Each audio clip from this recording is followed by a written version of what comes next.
Uy, kamusta? Buti na paaga ang dating mo. Siyempre naman, balita ko kasi may bago kang paandar. Nako, di lang to basta paandar, friend. Halika, papakita ko sa'yo. Meron kasing bagong website, ang financialinclusion.gov.ph. Financialinclusion.gov.ph? Ano yun? Teka lang, ipapaliwanag ko na, di ba? Ay sige, pasensya na. Na-excite lang naman ako. Please continue. Salamat. Ito na nga. Ang financialinclusion.gov.ph ay isang website na naglalaman ng lahat ng impormasyon tungkol sa strategiya ng bansa para matamo ang financial inclusion. Ang stratehiyang ito ay formal na kilala bilang National Strategy for Financial Inclusion or NSFI. Pero ano nga ulit ang financial inclusion? Good question.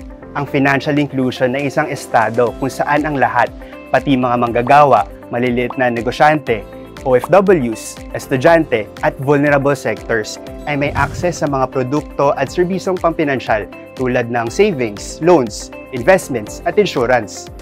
Ang mga produkto at serbisyong pampinansyal na to ay makakatulong para mapabuti ang ating buhay at makamit ang ating mga life goals. In short, kabilang ako.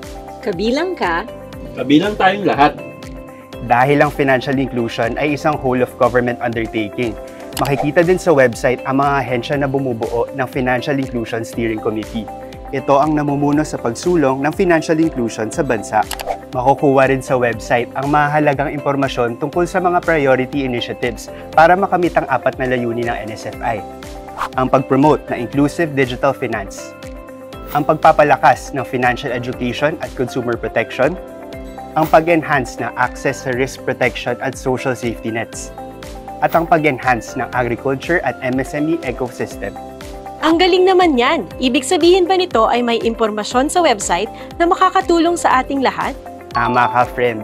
Isa sa bahagi ng financialinclusion.gov.ph ay ang MSME at consumer links na nagsisilbing central directory o knowledge resource para sa mga financial education at consumer protection materials, government assistance programs, pati na rin mga tools na makakatulong sa mga consumer.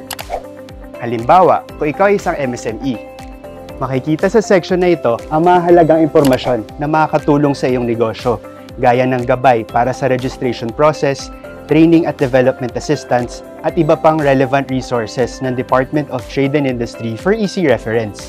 O kung ikaw ay isang OFW, ang section naman na ito ay dedicated para sa mga nangailangan na impormasyon tungkol sa pre-departure process. Dito mahanap ang resources ng Commission on Filipinos Overseas at Department of Migrant Workers. At para sa mga bagong ordinansa, issuances, o reports tungkol sa financial inclusion, ito'y makikita sa Data, Reports, and Publications page ng website. Grabe naman ang mga outfit change mo, friend. Ginalingan mo naman masyado. Pero saglit lang. Meron din bang bahagi ng website na nagbibigay ng updates tungkol sa financial inclusion initiatives na isinusulong ng mga LGUs? O kaya mga events kung saan maaaring mag-participate ang ilan sa ating mamamayan? Naman friend, I got you! Newsroom, ang sagot sa katanungan mo na yan. Dito din makikita lahat ng news at multimedia sources na related sa mga latest initiatives on financial inclusion. At alam mo ba na ang financial inclusion story mo ay pwede maging bahagi ng website na to? Talaga? Paano?